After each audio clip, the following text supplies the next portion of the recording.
Welcome to Seed to Exit, the podcast where we uncover the stories, strategies, and insights that power the startup ecosystem. I'm your host, Reese Keck, founder of MindHire, a talent acquisition firm specializing in helping startups build exceptional teams.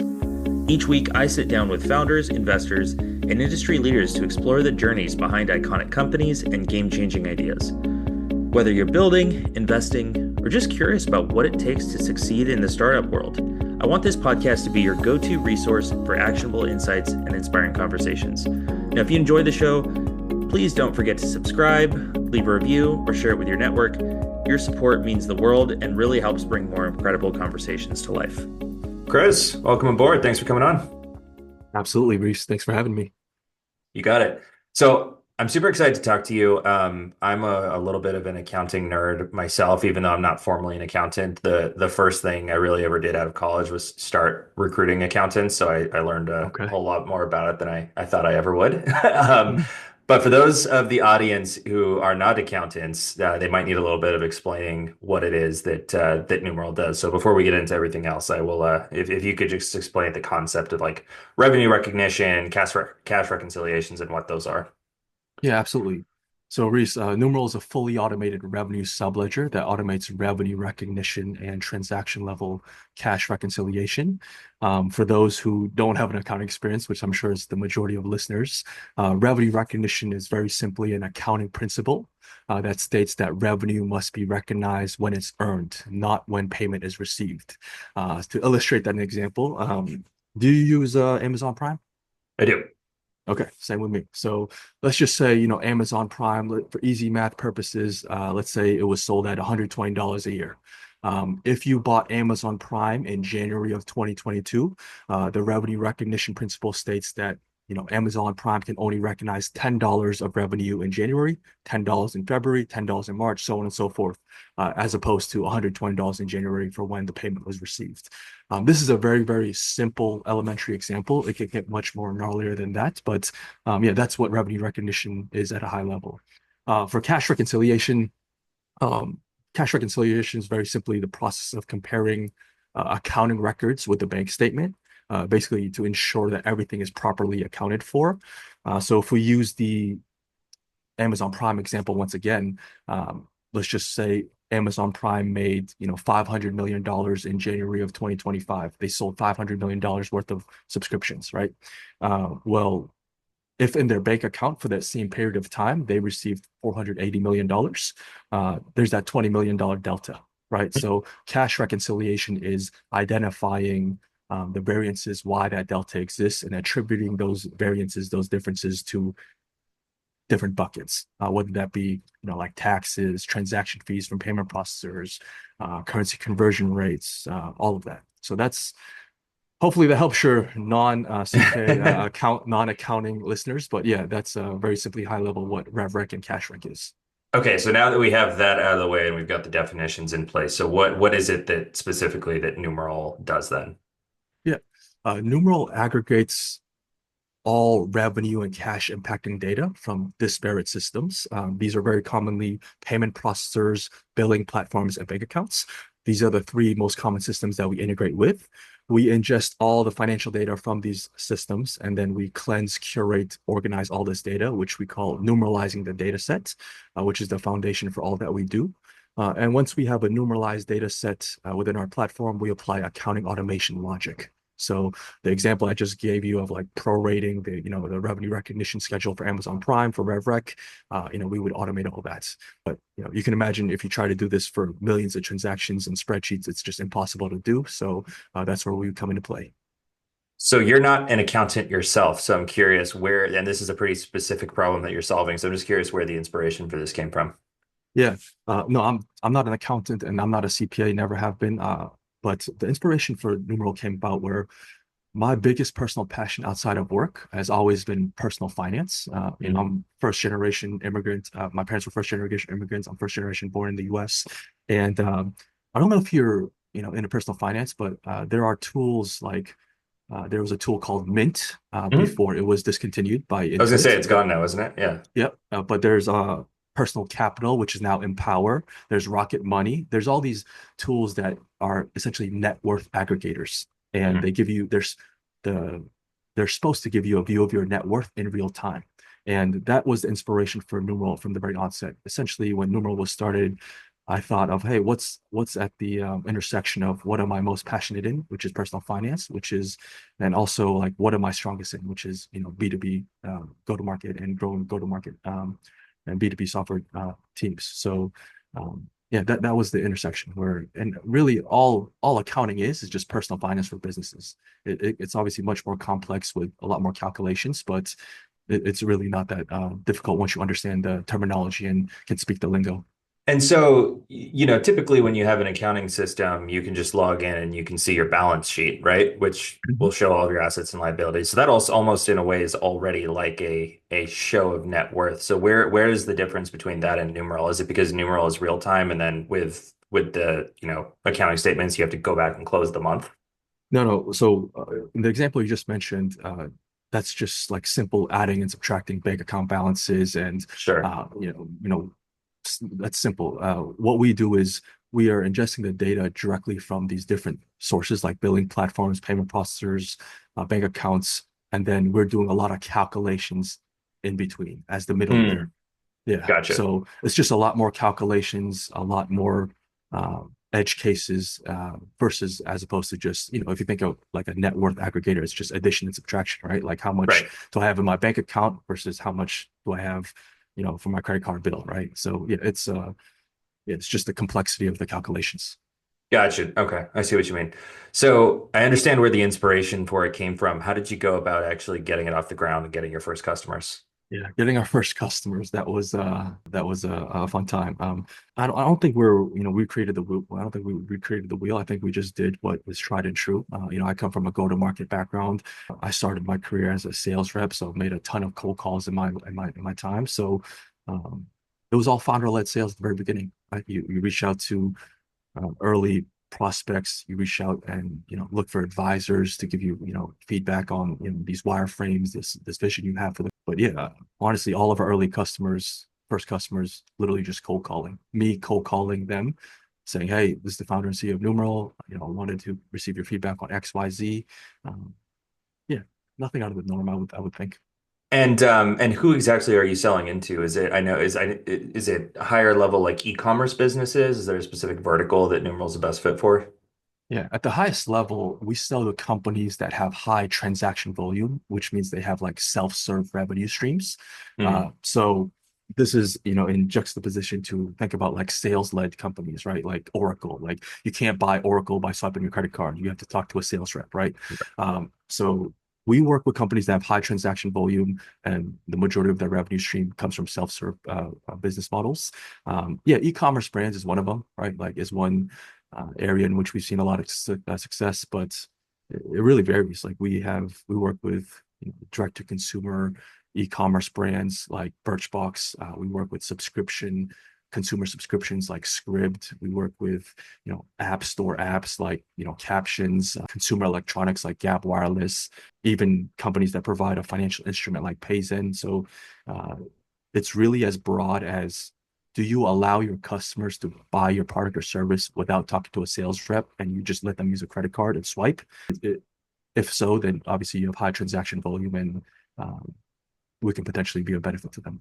Gotcha. Okay. So before I get too far down the rabbit hole Mm, of the progress that you've gotten so far with Numeral, this is not your first entrepreneurial venture. So before that, you did Clean AF, which is obviously completely different.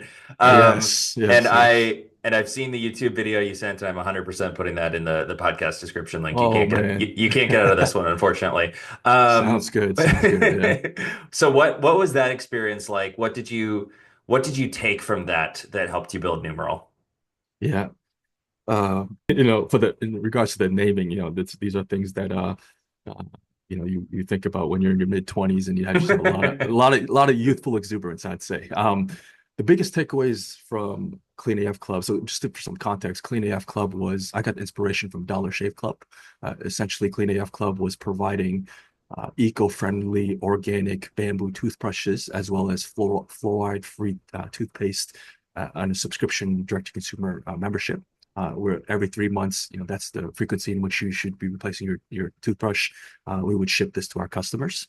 Um, My biggest takeaway from that experience was I learned a lot about how e-commerce companies and what e-commerce brands face from a like accounting pain point problem. Because when you have high volume like that, when you have these different subscription models, and you allow customers to upgrade, downgrade, cancel, when you allow them to buy gift cards, introduce a ton of revenue complexity. So that was my Mm, first introduction into like what is revenue recognition, what is cash reconciliation. So uh, a lot of the lessons I took from Clean AF Club, obviously we applied to Numeral, and a lot of the customers we serve today are direct to consumer subscription e-commerce companies like Birchbox, BattleBox, mm. Elysium, all true. They're basically the same type of business models that I had at Clean AF Club. So um, learned a ton about accounting and accounting processes there. The second thing I learned, I would say, is that stick to areas in which you're more, are naturally more proficient in. So like Mm. B2C, for example, I've never had any experience there. It was just, when you're in your mid 20s, you have unlimited energy and you just have an entrepreneurial itch. You just got to scratch it, right? So um, I just saw an opportunity there and took advantage of that. But yeah, the biggest takeaway for me from my Clean AF experience was stick to B2B. B2B. B2B is what I know. B2B is what Yep. I'm the strongest in, what I do with the least amount of effort. And obviously that's why I'm here. And that's why we're doing this at Numeral. Yeah. Well, and I imagine that also really helps when you're talking to, I imagine you're selling into like controllers or the CFOs at these different companies where you're like, I've literally been in your seat and I know how hard it is to keep all of this revenue reconciliation, rev rec together. Of course, of course. Yeah, that's certainly is helps when especially when you are first starting the company and yeah, you have no social proof or no pedigree. Yeah. So, what, if you don't mind me asking, what did you ultimately end up doing with Clean AF Cup? Did you wind it down? Did you sell it? We sold it, but it was not for any meaningful amount. Sure, Let's just sure. say that much. Yeah, I sold that. Yeah, and keep in mind, while Clean AF Club was operating, I was still working full time. Like I Hmm. was still working tech sales, go to market leadership at startups the entire time in parallel. So it was a great experience, but certainly not any life-changing amount of money. Sure, sure, yeah. Yeah. What did it feel like actually winding that down? Was there like a little bit of an element of sadness? How did you feel?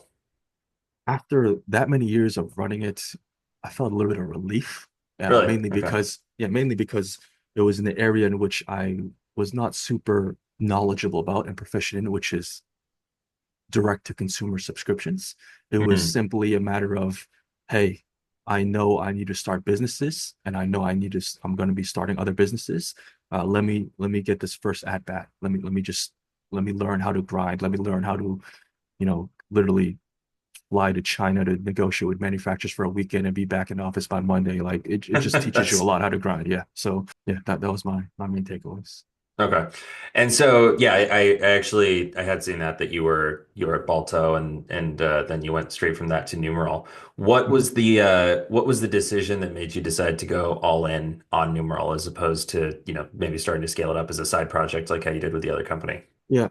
I'm 11 years into my career, almost 12 years, right? And as you progress in your career, I mean, if you make the smart financial decisions, like I told you, like personal finance is my biggest passion outside of work. Yep. You build yourself a, little safety net there, right? So you can take Hmm. more risks, and those risks can become, more ambitious as your career grows. So it was just at a point where, everything was going well at my former company, Balto, but an opportunity presented itself where, there was a technical co-founder and there was opportunity to start this business, and you just jump at it and take the chance. And of course, if perhaps I was in a different position financially, maybe you don't want to take that type of risk. But like I said, personal finance has always been my biggest passion. When you're the first generation born here and your parents immigrated from a different country, you tend to do well with money. So yeah, Nice. Where are your parents from, if you don't mind me asking? South Korea. South Korea. What did they think about your both starting this and your other entrepreneurial journey?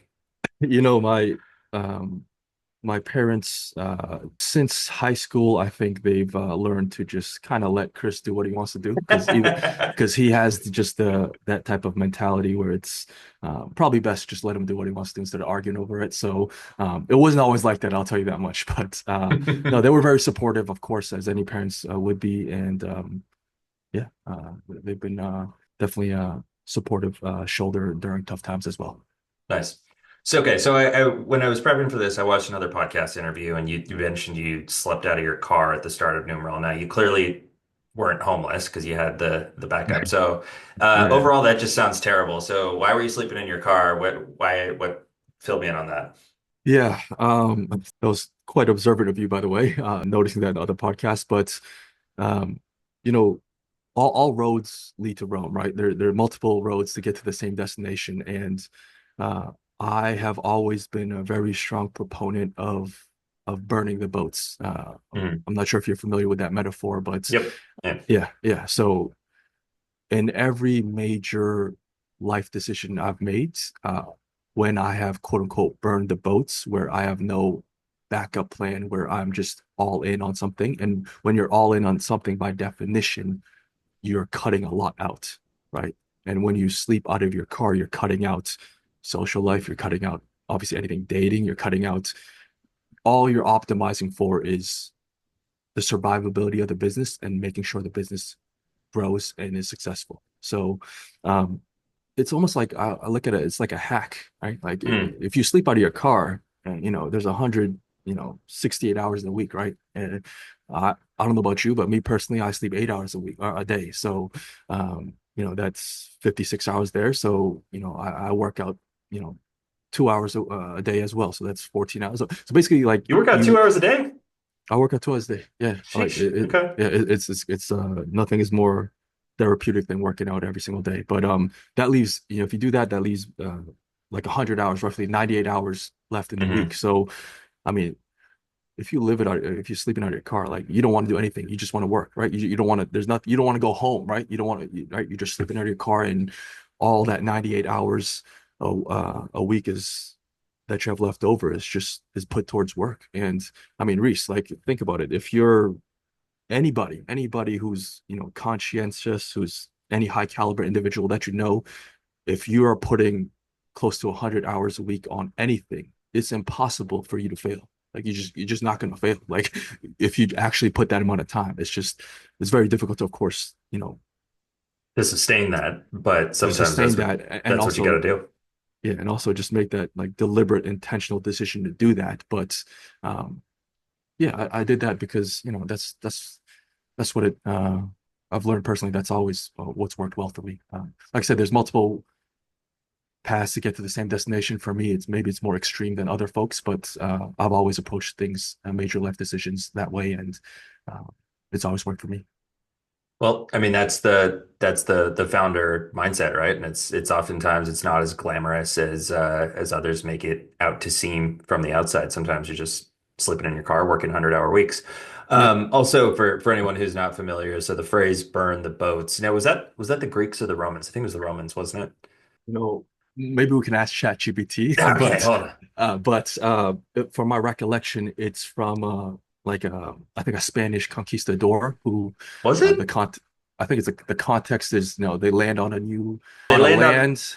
Yeah, Yeah, they land on Newfoundland land and wherever they're going and they burn the boats so they can't go back. The only way forward is to succeed. But you know what? exactly. Oh, you're right. It was Cortez. Okay. Never mind. I thought it was the Romans. Sounded good. Um okay. I feel So like we how credit the Romans for everything. Yeah. I know, right? Yeah. So how long did you pull off that those 90 100-hour weeks? I did it until we raised our seed round. It was over a year. Wow. Wow. Yeah. Okay. And of course, like I said, it's not for everyone. It's unhealthy in a lot of regards, but I'm not optimizing for work-life balance when I'm starting a company. I'm Don't you live optimizing in for don't you live in Boston too? Isn't it freezing? no. When we started the company, it was in San Francisco. Yeah. Okay. All So right. the That's a weather little bit more was doable. it's yeah, yeah. It would have been a little tougher in Boston, but it still would have been done. Yeah. Fair enough. Okay. Yeah. So you raised your seed round and that you mentioned that took about a year. How has the company changed since raising that initial round?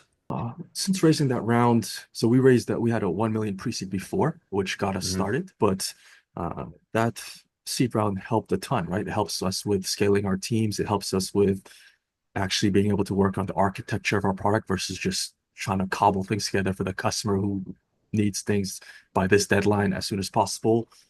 It helped us grow our go-to-market team, right? Instead of me doing everything, me selling, me doing customer success, it's we have somebody who handles that now, right? Both Hmm. individual, those areas. So no, it's definitely helped us scale and helped us grow.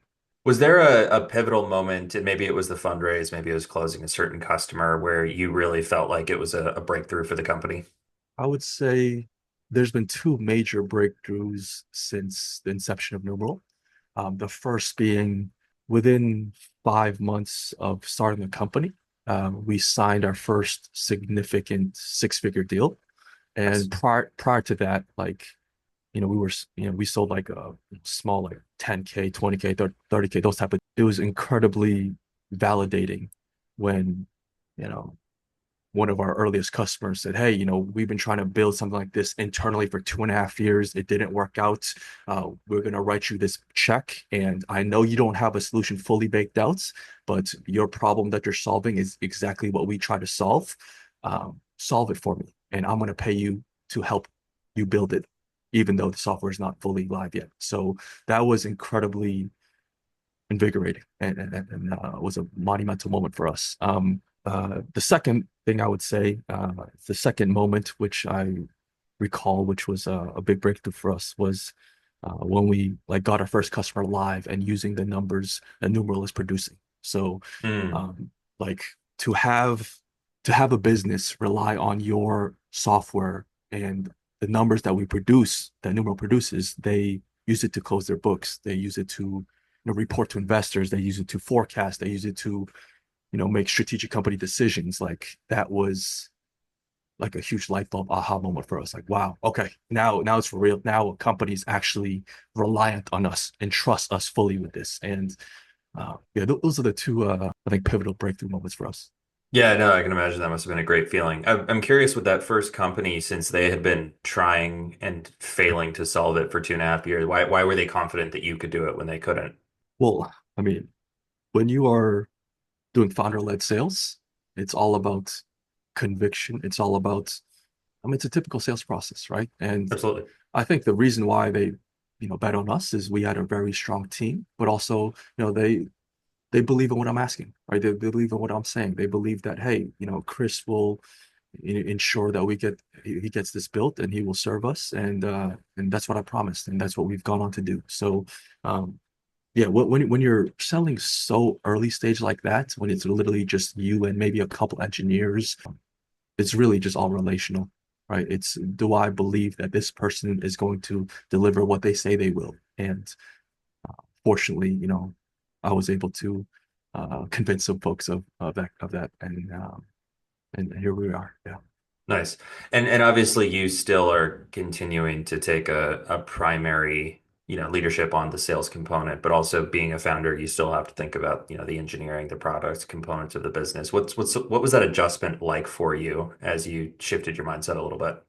Yeah, it's yeah, engineering and product are different worlds when it comes to sales. So it wasn't a crazy adjustment because if you are, leading any go-to-market team or organization at any high growth startup, you are rowing in the same direction as product and engineering. Like everyone's rowing in the same direction, and you're in lockstep, right?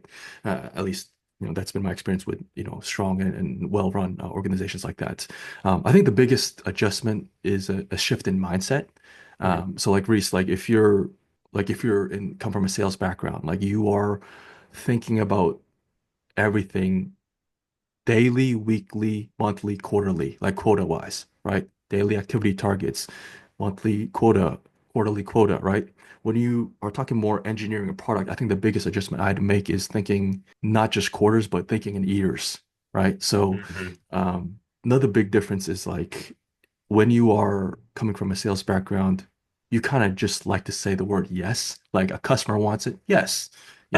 This you want this feature, yes. And then it's balancing that, which with product and engineering, which to simplify it, for me, it's just understanding and saying a lot of no. right? And balancing like, you're juggling engineering bandwidth, customer deadlines, and product roadmap versus additional revenue. And scope creep and preventing scope creep is a huge part of that process of juggling all those different functions as the founder and CEO. So yeah, I think, like I said, I think the biggest adjustment is just the mentality shift of in sales, it's like I said, daily, weekly, monthly, quarterly. In product engineering, it's hey, how can we build you know, a scalable long-term solution while factoring into account existing and current customer needs and demands, right? So Yep. it's balancing all that. Yeah, Yeah, it's almost like using just two different parts of your brain, more or less. exactly. Um, Yeah. and also, the other part where you may have to do a little bit of balancing is, at one time, or on one hand, you are the founder and you're the CEO, and you're of course responsible to investors, and you have to have a vision for where the company goes over the course of the next few years. But then at the same time, you're still small enough where you have to be pretty tactical in your day-to-day operations. So how do you balance the two of those? It's not easy, but I would say the key to balancing those, at least for myself, is a delegation and trust. So essentially, I am finding and vetting folks that can be strong functional owners in their respective areas and execute on the tactical details, which obviously frees me up for more of the high level stuff and making sure that we're on course. So at the same time, you don't want to lose sight of the nitty gritty details, and you don't want to be so far away from the weeds. So I think some things I like to do is like literally we'll have daily engineering stand-ups. And I will still join. I will still liberally ask questions on double clicking into the weeds on certain implementations. And then on the go-to-market side, like I'll literally still listen to cold calls. Like every meeting that's booked, I'll listen to it. When we have a new business meeting and it's recorded, I'll listen to that game film and then I'll provide feedback to the rep immediately after. So I think a way to like balancing that is kind of just roll up your sleeves, right? I mean, common sense is not always common practice, but it's just being able to, being open to, still being in the weeds with your teammates.